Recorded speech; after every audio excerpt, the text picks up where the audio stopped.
Tony Soprano was a charming character.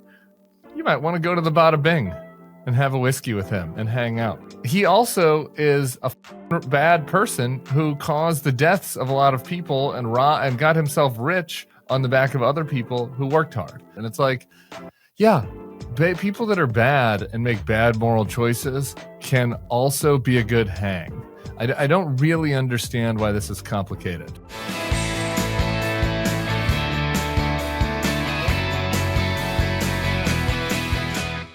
Hello and welcome to the Bulwark Podcast. I'm your host, Tim Miller. Delighted to be back with my pal, editor-in-chief of Lawfare, senior fellow in governance studies at the Brookings Institution. He also writes Doe's Shirt Daily on Substack. It's Ben Wittes. Ouch. No, is that not right? No, that hurts.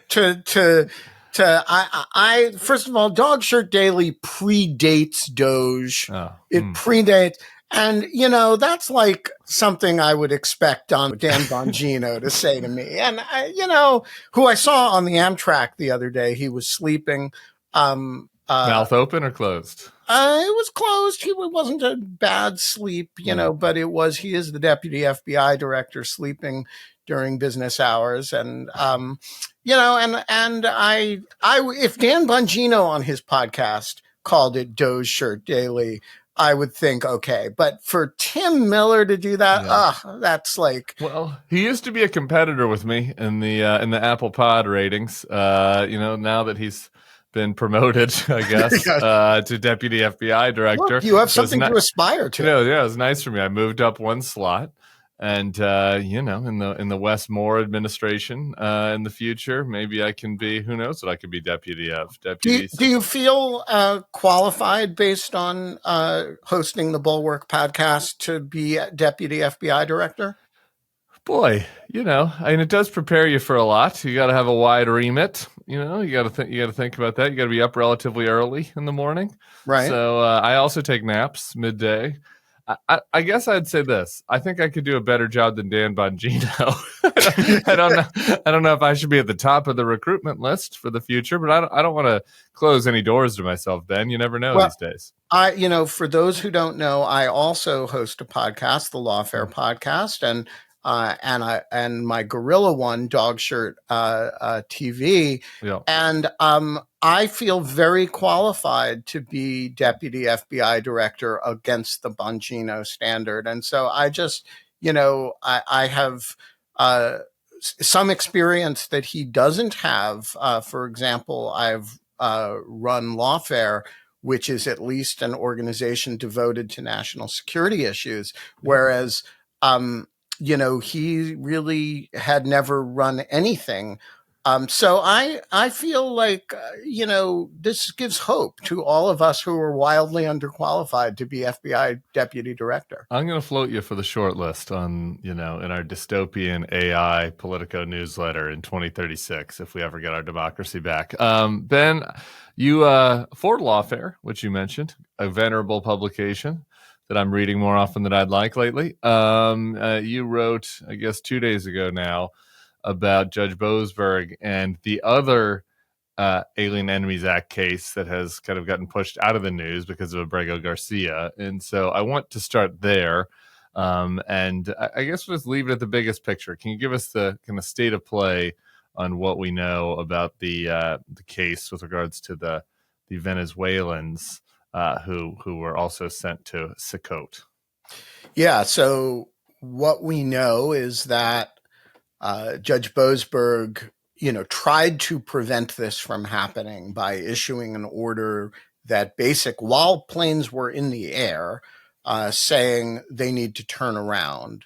The government did not follow that order. The planes landed in El Salvador, and the contents of the planes, which is to say 260 plus human beings, were transferred to the custody of the Salvadoran government and have been, one of whom was Mr. Abrego Garcia, by the way.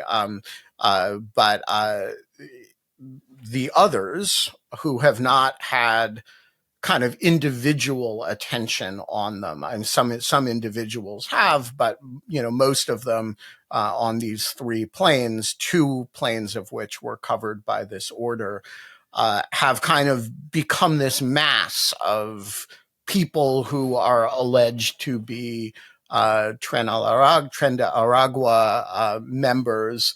And Judge Boasberg has been in the position ever since of trying to figure out what happened, who violated the order, did somebody violate the order.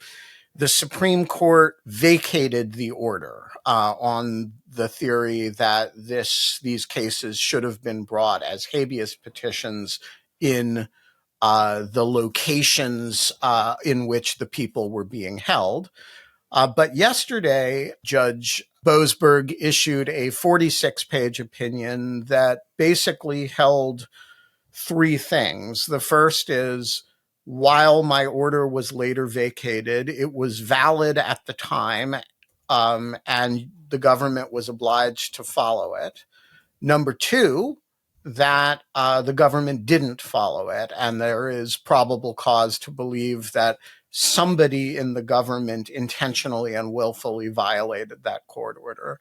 And number three, that the government therefore has a choice, which is it can either act to remediate, in the language of contempt law, purge the contempt, which probably means bringing these people back, or in the alternative, it can identify the person who made this decision so that I, Judge Boasberg, can hold him or her. And by the way, we all kind of know that the person in question is Stephen Miller, but we don't know that in a way that a court can find, right? And so finger the person, so to speak, so that they can be individually held in contempt. And as of, I can't remember if it was late last night or this morning, time falls, all blends together, the government has announced that it is appealing this ruling. Got it. Okay, so this ruling then will go back to SCOTUS, and then simultaneously there is like a group effort where on behalf, like I guess the ACLU and others are suing on behalf of these Venezuelans, like in the court, like in the Texas circuit, or what's that, in New York, I guess. What's happening? Yeah, so there are various efforts to sue on behalf of people who are still here. But this is really the mainline effort to see if you can force the government to bring them back. Well, it doesn't go directly to the Supreme Court. It goes to the DC Circuit first. And there's a question about whether they will hear it, because normally an action like this is not final enough to appeal. There's been a lot of give in what counts as an appealable order recently. So I wouldn't be surprised if the Supreme Court thought about it in a kind of shadow docket sort of way. But right now, Judge Boasberg is moving along and has given the government, I think until, I can't remember what his deadline was for them to respond to the order. Maybe the 25th or the 28th or something. Yeah. The thing about this case, which is why it's important, why I wanted to lead with it, is that you can already see in the public discourse of the Abrego Garcia case, like making this about one individual person.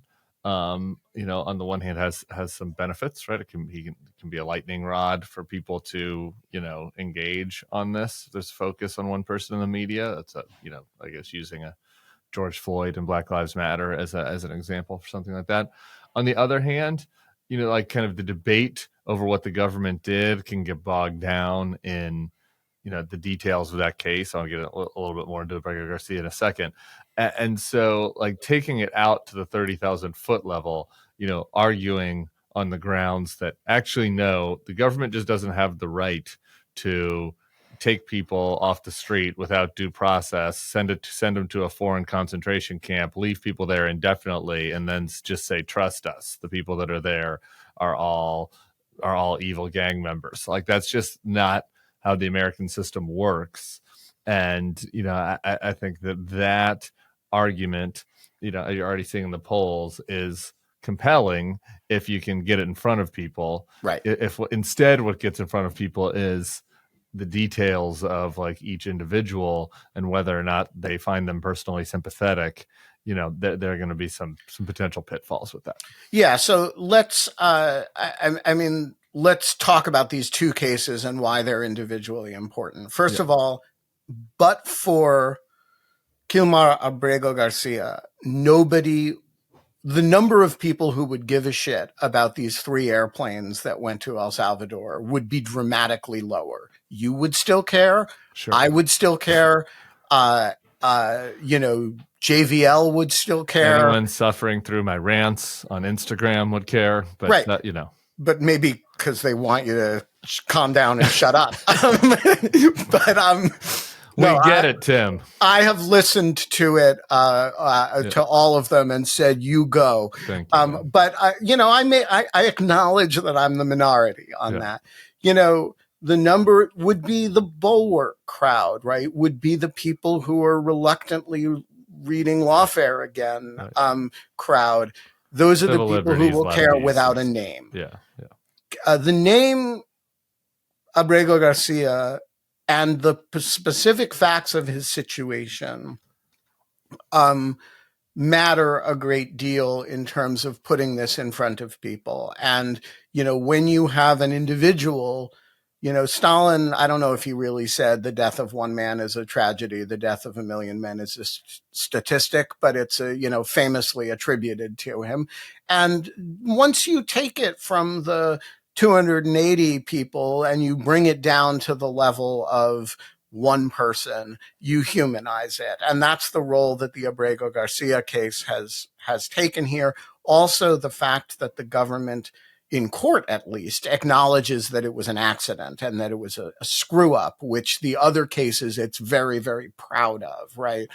So if you read Judge Boasberg's opinion yesterday, and I urge people to do it because it is a model of the craft of holding the administration accountable for these barbarities. This is how it's done. And, one thing it isn't is personal. He refers to himself constantly as the court, as though he's some disembodied entity. There is no Kilmar Abrego Garcia, right? None of the detainees have names, right? It's super, super impersonal, but it is a methodical catalog of the events that convince him that the government didn't just not follow his order, but willfully defied his order and conspired to defy his order. Yeah. And, that is great for the law nerds like me. Like, you want a record like that. It's really good for the DC Circuit and the Supreme Court, because if Sam Alito has a nit to pick, he's going to pick that nit. And so you want to close every door and dot every I and cross every T, and make sure your record is pristine. And that's what Judge Boasberg did. But if the goal is to appeal to the public, this is dry as dust. And, and for that purpose, you need a name. You need somebody who's, married to a U.S. citizen and has a 5-year-old autistic child and, has been working, never been charged with a crime in either this country or in El Salvador, right? You want to humanize it. And that's why the Abrego Garcia case is so important. I agree with that in this case, that the Abrego Garcia case is also just so cut and dry, right? It's like the government admitted they made a mistake and, so he can be the lightning rod. Now we see what the downfalls of that are. There's, now this domestic, violence filing, from 5 years ago. His wife made some court accusations about abuse. The MAGA folks are talking about that. The filing is now out. Although I would like to say that that's a little bit of an overbroad argument, because if you could summarily deport all people who had a domestic violence, like half of the MAGA folks themselves would be on the next plane. Sure. I mean, the president of the United States is an adjudicated sexual assault, committer. So, so we could send him to see cut, which, people might have mixed views on. But and then the full yesterday, like the full filing, related to when Abrego Garcia was initially detained. He is in the group outside. Now I'm having a brain fart whether it was like a Home Depot or a Walmart or something, that he's in a group outside a big box store. A couple of the other people there, it seems like, were MS-13. He had some wads of bills on him. Again, like all of this stuff, none of this stuff justifies sending a person to a hole in a foreign country without due process, obviously. Like that said, getting bogged down into the details of the case, I had a MAGA friend text me the other day. They were like, I was with you more when you were talking about the gay makeup artist, because I was thinking, man, we might have screwed that one up. Like, this guy seems like a gangbanger to me, right? So, like, it is important, like, as a political matter, I think, like there's the media side of this. How do you get attention on stuff? And then as a political matter, I think that there's importance to kind of just talk about the broad principle of this. Yeah, so that's why both cases are important. Yeah. One case brings it home, and the other case is about the policy. It's about the decision to defy a court order and do all this stuff anyway. I will say about Abrego Garcia, it is, I think, important not to assert that he's innocent of anything. I don't know who he is. That's why we have process. And if the government wants to bring him back and initiate, another deportation proceeding against him on the basis that they have evidence that he's MS-13, fine. I'm not going to assert that there's no basis, that they could have no possible basis for believing that. I will say that is not what happened here. What happened here is that they rounded him up because he was standing in a parking lot with some other people, and they deported him summarily with no process, notwithstanding a withholding of deportation order that said he could not be deported to El Salvador. And so until you've fixed that problem, don't bring me casual allegations that he can't possibly respond to. That it's not like you have credibility, not you, Tim Miller, but you, Sure, the government. It's not like you have credibility to be making casual allegations about this guy. Right. That's true. And to your point, like, in the first term, like what was Rob Porter's job? Trump's staff secretary was like accused of multiple domestic violence situations. So, again, this is like, these sort of casual accusations are not, not how in America we determine whether someone gets sent to a prison camp. Speaking of the contrary views on this, I wanted to get your take as a lawfare expert. I was perusing the Free Press, Barry Weiss's outfit last night, because I couldn't go to sleep. I don't know why I thought that was going to help me with that, but that's, I guess, another question. And there's an article by a Jed Rubenfeld, headlined, "No, the president has not defied a Supreme Court ruling." What do you think about that? So I have not read the article. What do you think about the headline? The argument depends on splitting hairs. So let's split the hairs and determine how we feel about it. The Supreme Court said two things. One is that you cannot deport people under the Alien Enemies Act without reasonable notice to them and an opportunity for them to challenge their designations in habeas proceedings. They haven't done it since the Supreme Court said it, but, they did do something times 268 that the Supreme Court has subsequently said was illegal.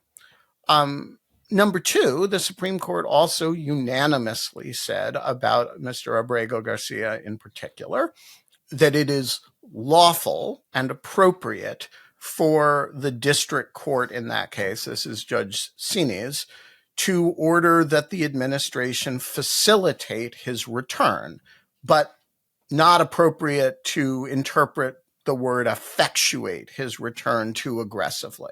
And so far, the administration has done exactly nothing to facilitate his return.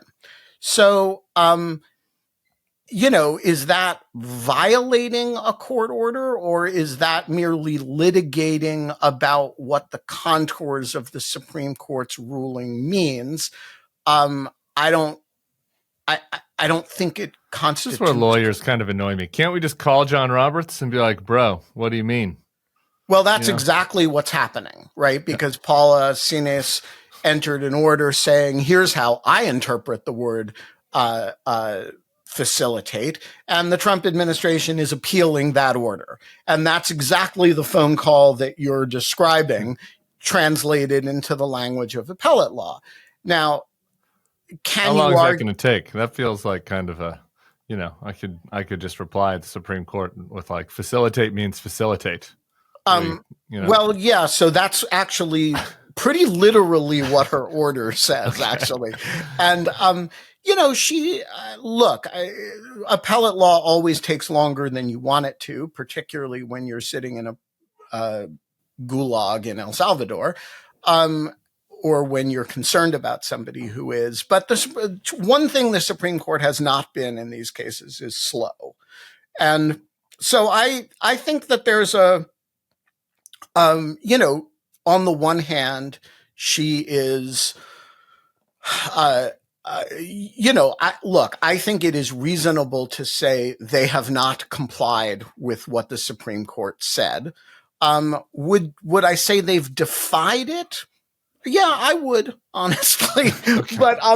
But I can see how you might split that particular hair and say, if I were Jeb Rubenfeld, I might say, okay, they haven't defied it. What they've done is interpreted it aggressively. Yeah, if I were Jed Rubenfeld, if I was, writing for the free press, and I care about individual rights and the rights of free speech, and that's the animating element of my website, I might think the thing that outrages me in this case is not that the government unilaterally swooped up someone fleeing communism off of the street because of their tattoos and sent them to a fucking hole outside of El Salvador. What I would be upset about is that there are some liberals out there that are overstating the case a little bit on the constitutional crisis. And that, to me, is the real threat that faces the country. I could see that if I was.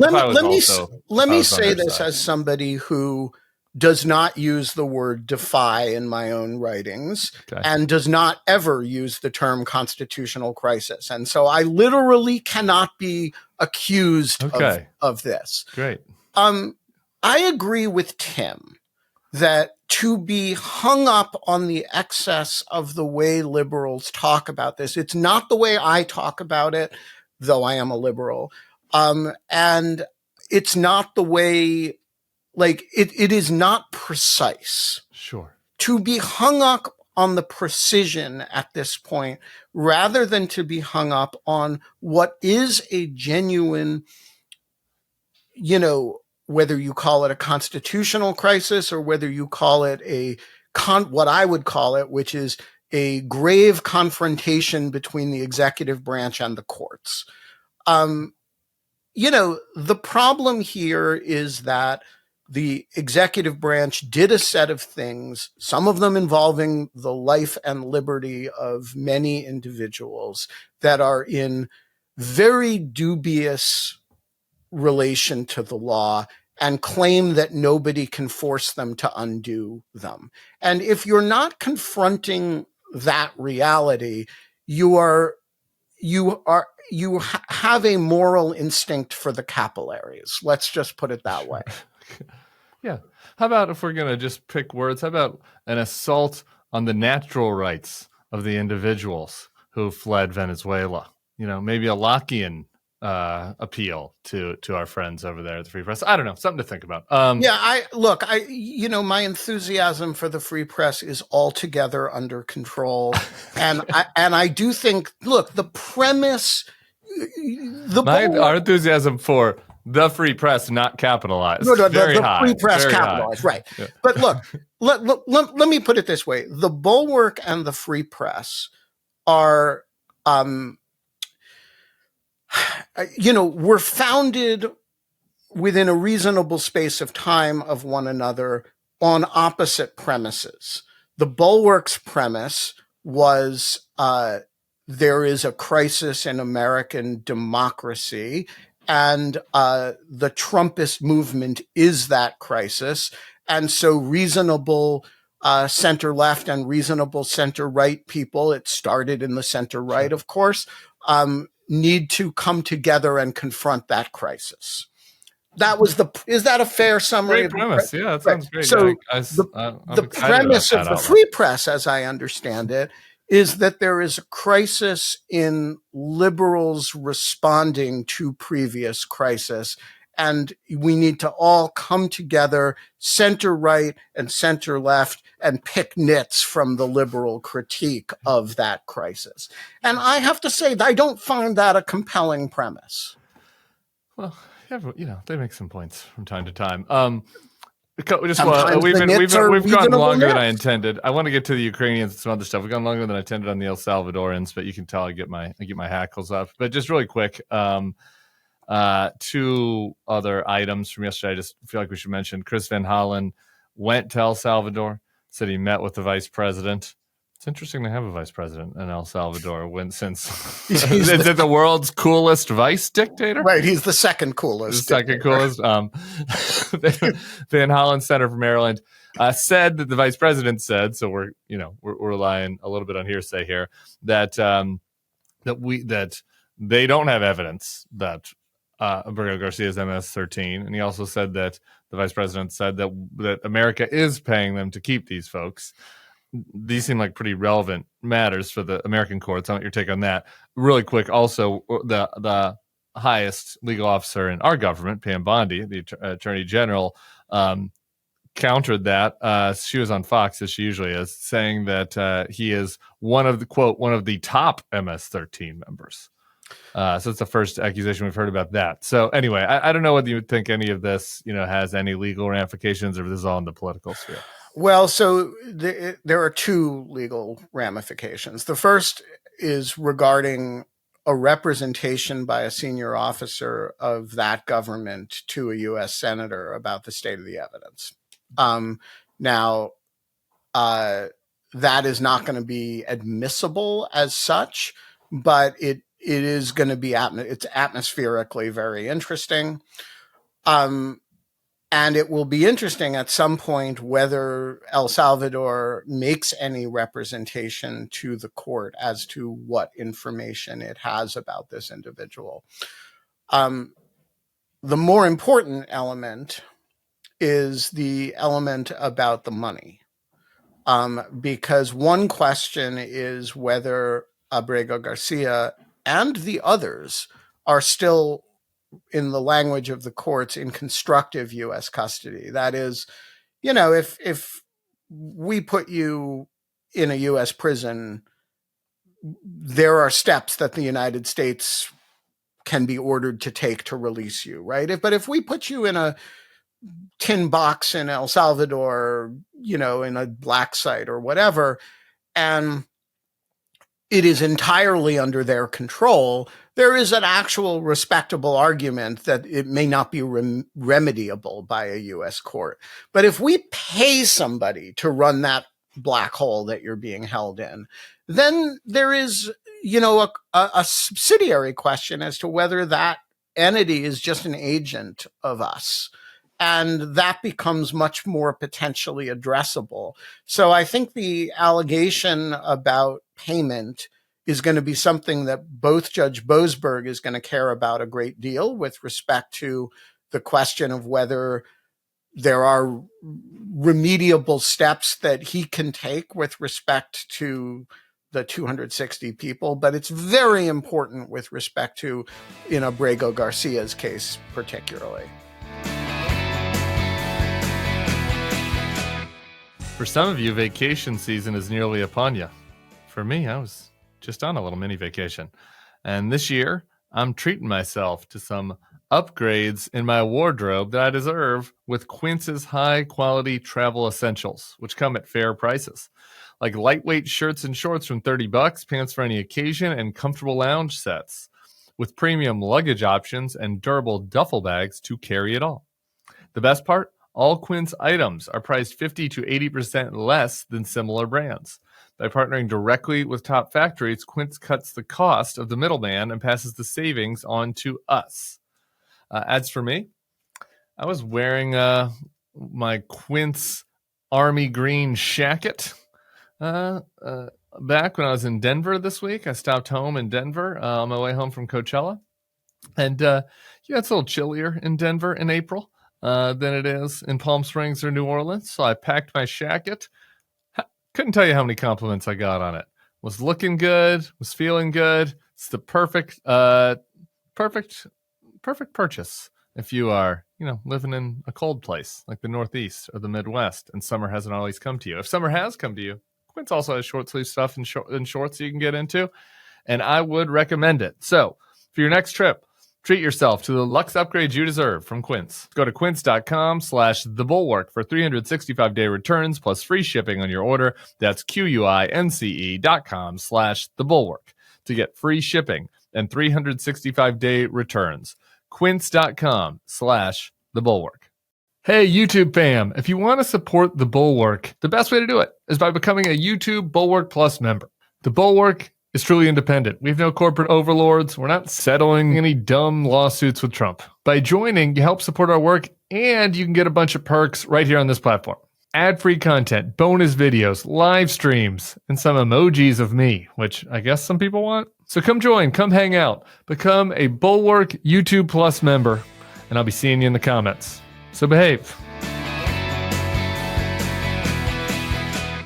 Let's move on to what's happening in Ukraine. I played this audio the other day, but I think it's worth playing again of Steve Witkoff, our chief envoy, I guess, to this negotiation, if you want to call it that, between our friends in Russia and our counterparties in Ukraine. Before we get to that, just one other item to set the table. Our friend Michael Weiss reported that his sources say that there were Pentagon figures close to Trump that recently questioned one of our allies about why they were still supplying weapons to Ukraine. That challenge was ignored by the ally. And he says also that diplomats in Washington report that some Trump aides say privately that they are fed up with Europe's effort to strengthen Ukraine. So that's what our European allies are hearing. Here's what in private. Here's what Steve Witkoff is saying in public. And there's little audio hiccup on this, but it's Tucker's fault, not ours. Don't blame Jason. Always blame Tucker. What did you think of him? I liked him. Yep. I thought he was straight up with me. Of course, by the way, I've said that. And you can imagine, by the way, I say that, I get pilloried. Oh my gosh, you're actually saying. There's a word called communication, which many people would say, I shouldn't have had because Putin is a bad guy. I don't regard Putin as a bad guy. That is a complicated situation, that war, and all the ingredients that led up to it. It's never just one person, right? So I think we're gonna figure it out. Complicated situation, a lot of ins, outs, and what have yous. Then maybe you can bring a little clarity to it. All right, I've never met Steve Witkoff. You weren't a deal man. You weren't a New York real estate. I was not a New York real estate man. And look, I mean, Steve Witkoff managed to get a ceasefire in Gaza, albeit didn't last that long. So I don't want to be entirely dismissive of him. Right. That said, I'll play that role on the pod. So I'm glad, but it's important that everybody has their own job. I'm trying to be, bend over backwards to be fair here. Okay. This is a morally outrageous statement. And let's focus on three components of it. The first is I liked him about Vladimir Putin. Now, there are many things you could say about Vladimir Putin, who I'm sure is capable of being personally affable. That's part of being a politician and a male manipulator. A manipulator. To say about somebody who is responsible for the deaths of, at this point, millions of people, that you liked him, again, just elevates the salience of personal affect over aggregate effect on the world. This is a deeply, deeply evil, deeply, this is somebody who has had a terrible, terrible impact on his own country, on a lot of the surrounding countries, on the United States, and to observe, what did you think of, the question was, what did you think of him? It was not, how was his manner? Was he polite, right? Was he good company? And it really deeply misses the moral point.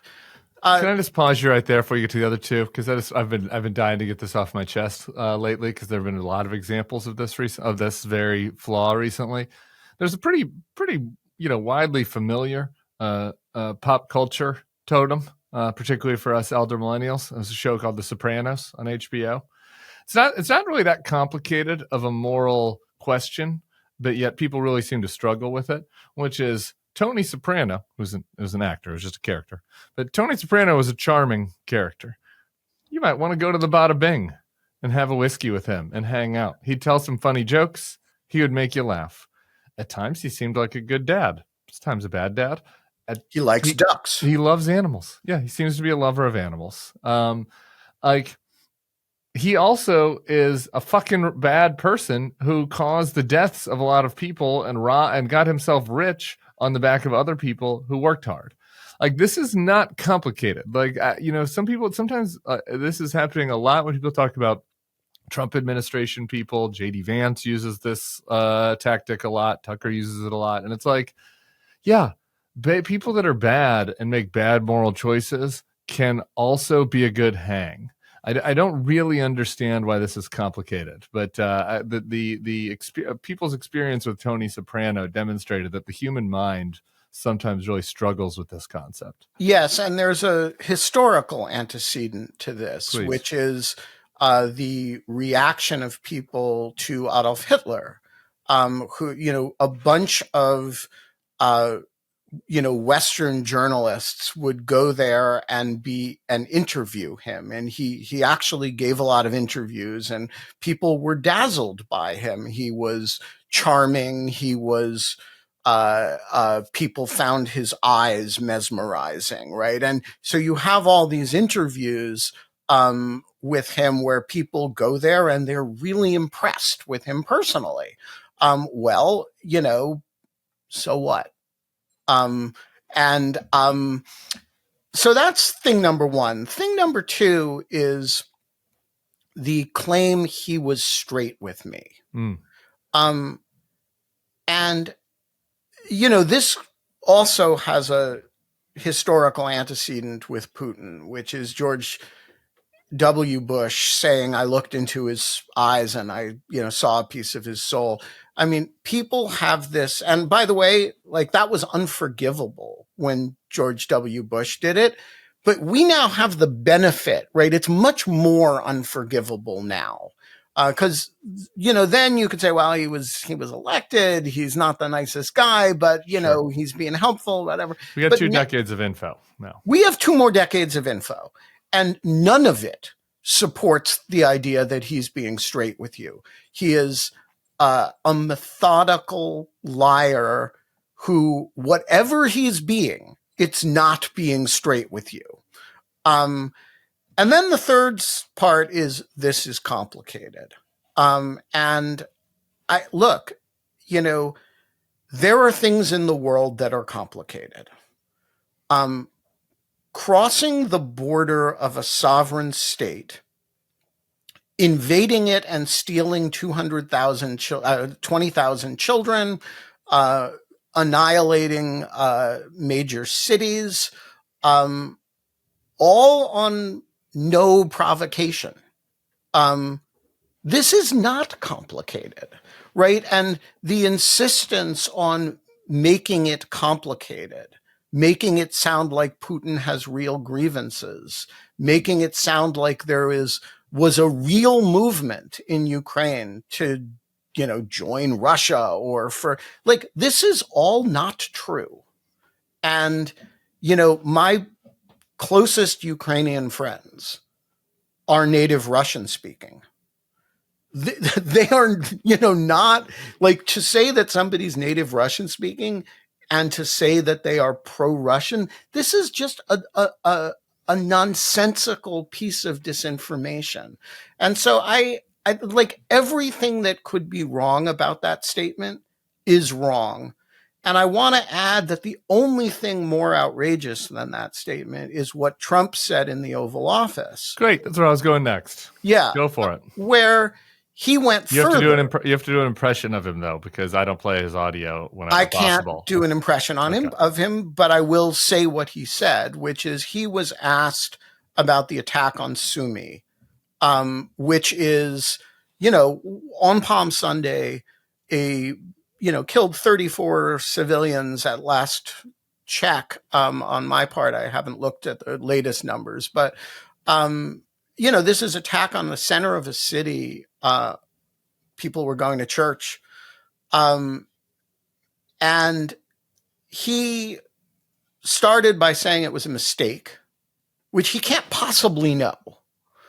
And about a matter about which Russia does not deserve the benefit of the doubt, given its, systematic attacks. Are you sure? We want to be fair. Are you sure it's not possible that Putin called him, late night, like over a little vodka, and was just like, Don, I meant, like, what we meant to do there was like bomb some European tanks. You know how we both don't like Europe. We meant to bomb some European tanks, but we missed by a mile, and we accidentally bombed 300 civilians. Like, So, first of all, I'm not saying it wasn't a mistake. I'm just saying, like, see previous thing about he's being straight with you. Great point. Right? Okay. Like, Russia makes mistakes all the time. It's perfectly plausible to me that they were trying to hit a military target. And it's also equally possible that they're trying to terrorize Ukrainian civilians. I don't give them the benefit of the doubt. It's not like when the U.S. military hits a civilian target and says, we fucked up. You have a certain amount of credibility. But then he goes on. He didn't just say, it was a mistake. He goes on and says, this war was caused by Zelensky. This war was caused by Joe Biden. It never would have happened if I had been in office. And so he's asked about the deaths of Ukrainian civilians in a military attack in an aggressive war launched by Vladimir Putin. And his response is, Putin, it was a mistake. And the whole thing is the fault of the victim government and Joe Biden. Well, guess what? The whole thing is not the fault of Volodymyr Zelensky, and it's not the fault of Joe Biden. And so to go from, if you take these two statements together, you have Witkoff saying he likes Putin, he's got a relationship, he looked in his soul and, he thinks he's being straight with me.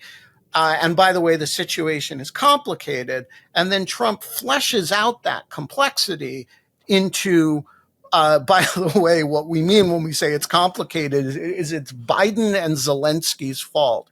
I got news for you. Sometimes a cigar is just a cigar.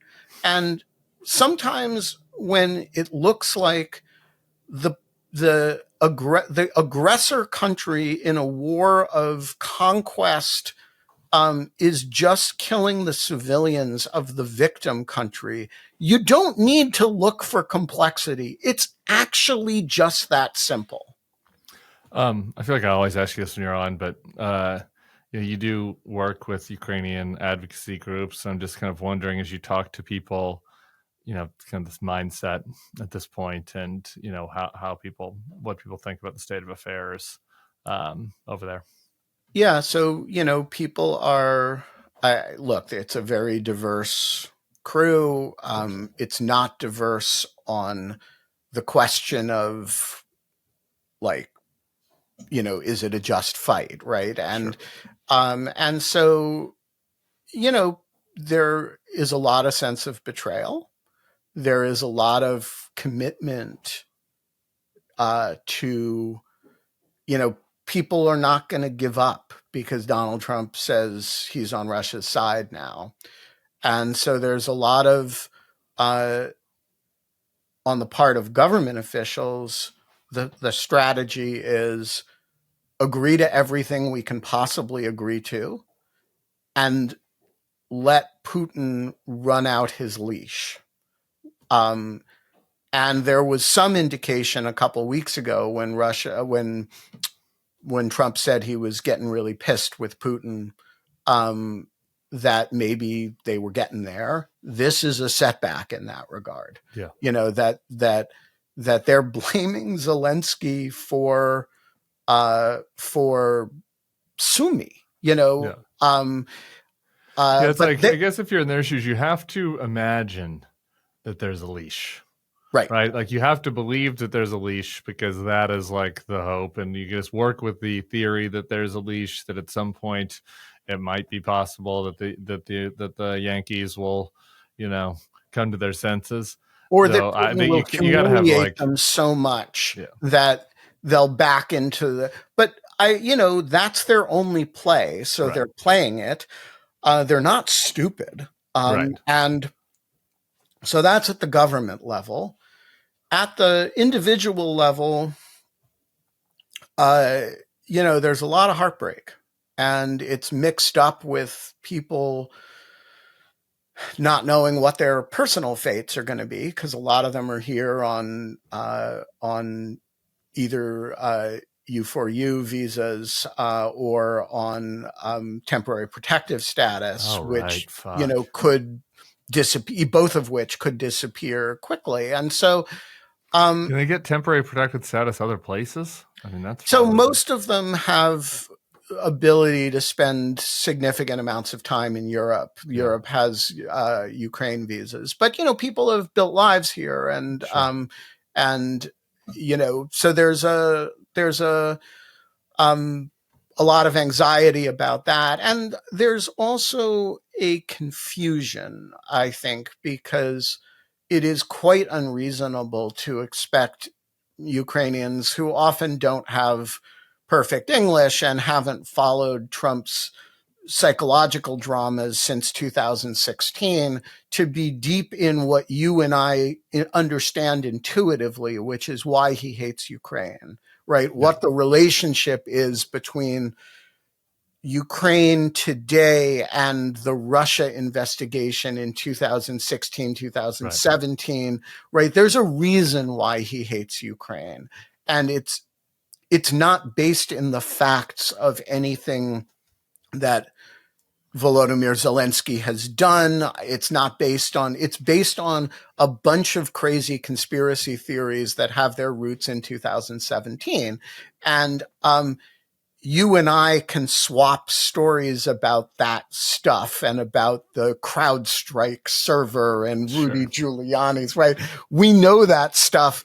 It's all bullshit, by the way, but it has affected the way he thinks in a profound way. And it is quite unreasonable to expect a Ukrainian 23-year-old who just doesn't want Russia to invade her country to understand that at an intuitive level. But he literally thinks that him and Putin were on the same side of the so-called Russia hoax, and that the Ukrainians were plotting with the deep state and the New York Times and Ben Wittes. And that this all has something to do with Hunter Biden's laptop. Right. And, if you're a Ukrainian 27-year-old, you were like a teenager when some of this shit happened, and you weren't following it because American domestic politics, so what?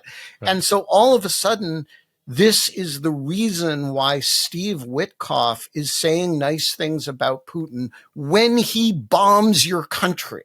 Yeah. Right. And it is totally unreasonable to expect them to understand this. And I have sat around a table with young Ukrainians trying to explain this and where this comes from, and had them look at me like I'm speaking Greek. Yeah. And, and they're not wrong.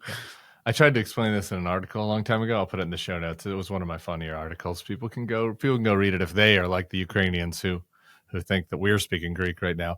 But it's really important to understand. And I remember this article. This is your Rolling Stone article about. No, it's for the Bulwark. It was the I've Bulwark? done a version of it for Rolling Stone too. I don't know. Now time is a flat circle. But look, when you read this article, you have to understand that this story about the so-called server is actually an important component of U.S. domestic politics today, and is affecting. It was about U.S. domestic politics then, but this is now affecting Ukraine's ability to get weapons. Yeah, it is crazy. On the youth thing, just really quick aside, I was speaking to my alma mater earlier this week. And in the middle of the talk, I was like, what year were you guys born in again? And a kid goes, 2009. And I was like, oh my God. And I was like, so forget being in your teens and when all this was happening. For like high school students, they were 7, like they were the age of my child. So anyway, it's the, the linear nature of time is confounding. Last topic. I need to mention my friend Chris Krebs really quick. I think obviously listeners to this know he was at DHS in charge of protecting the election in 2020 when he just honestly testified that there was no, fraud. There were no efforts to break into the machines. There were no Chinese bamboo ballots. Donald Trump got very mad at him about this, and as a result put out an executive order last week saying that Chris Krebs should be investigated, that he should lose a security clearance, and that the company he works for should lose their security clearance and suffer other consequences.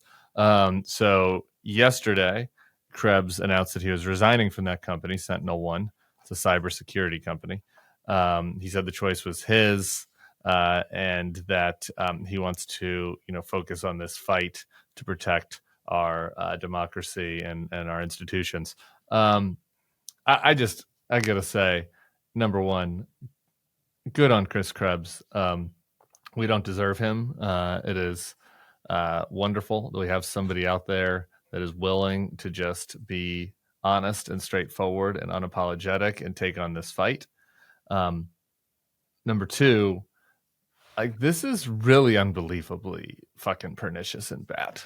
And if any other president in our lifetime had done this, this would be the front page New York Times story every day.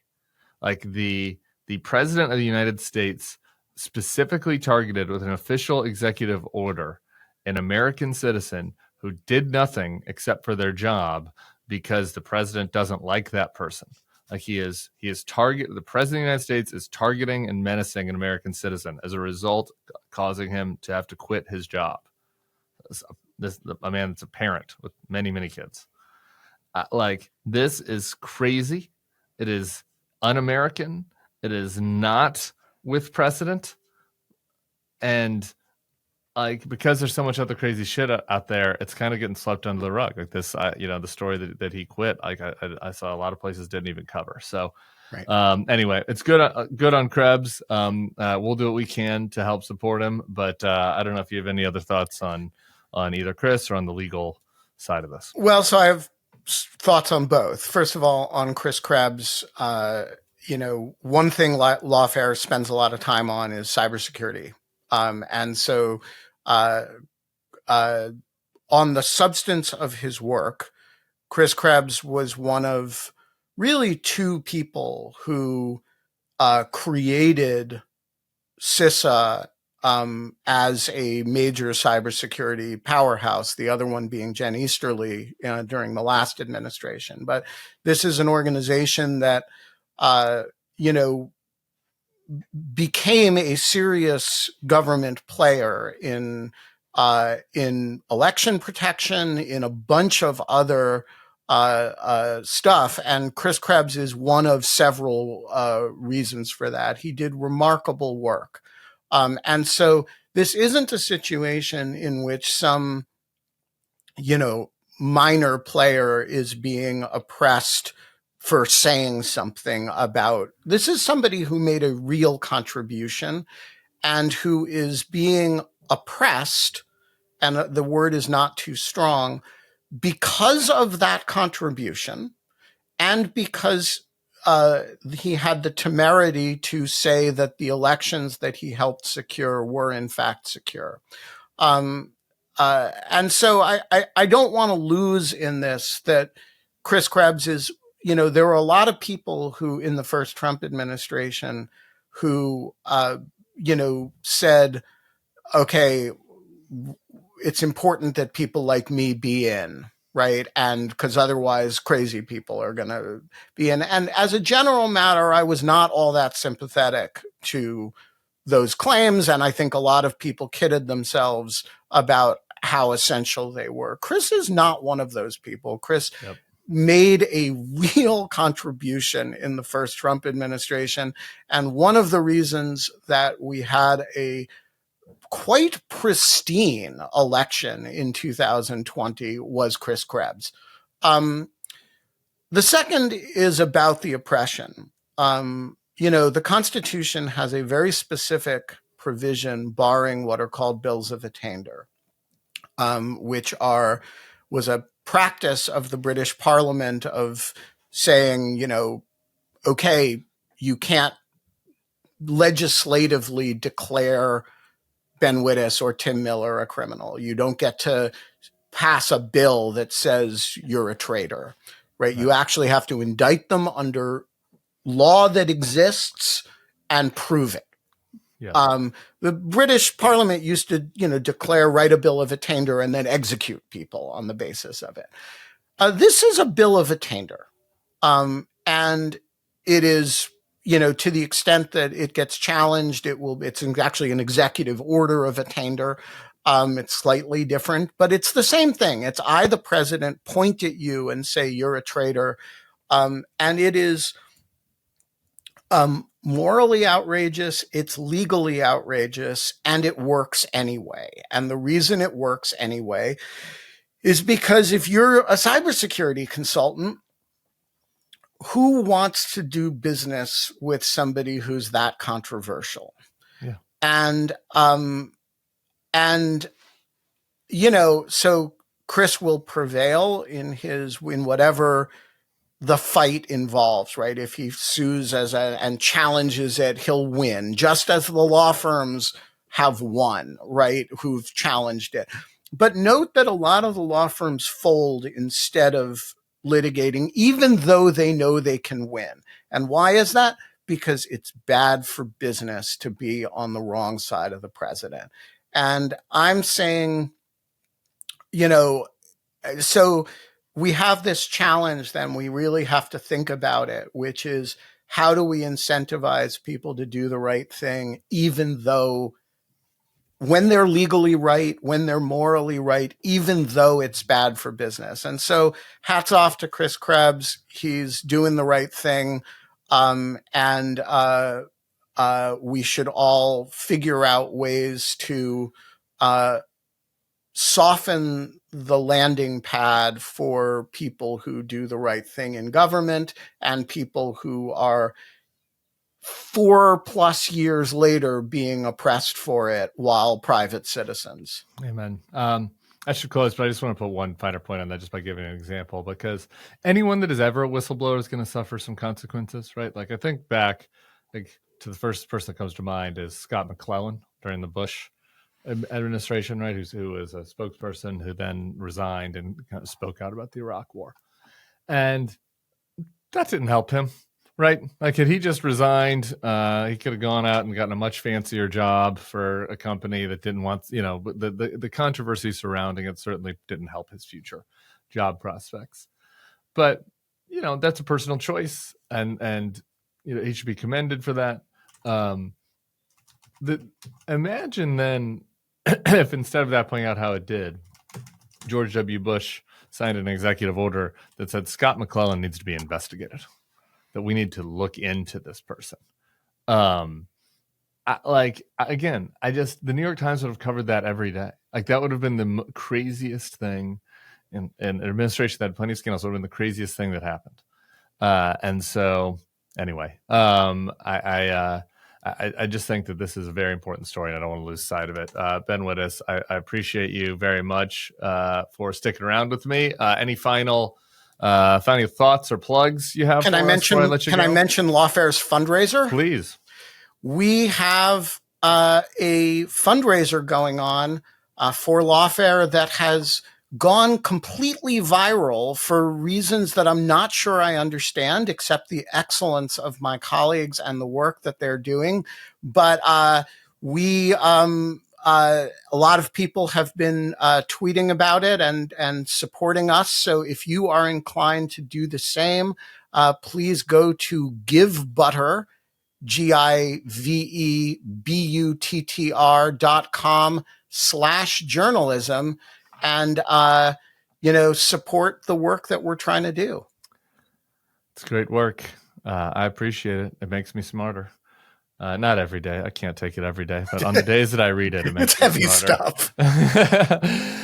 Thank you, as always, to Ben Wittes. Everybody else, thanks for hanging out. People keep telling me that this podcast is helping them stay sane and is their therapy. I've had several people tell me that this week. That is boggling my mind because I think it's making me crazier. So like there's some kind of cosmic thing happened where like the insanity is... You're absorbing the insanity of the audience and you're internalizing it all. Yeah. It's like the picture of Dorian Gray. Yeah, there's a metaphysical side to this. So anyway, I appreciate it, everybody that's listening every day. And so we'll see you back here tomorrow for another edition. Peace.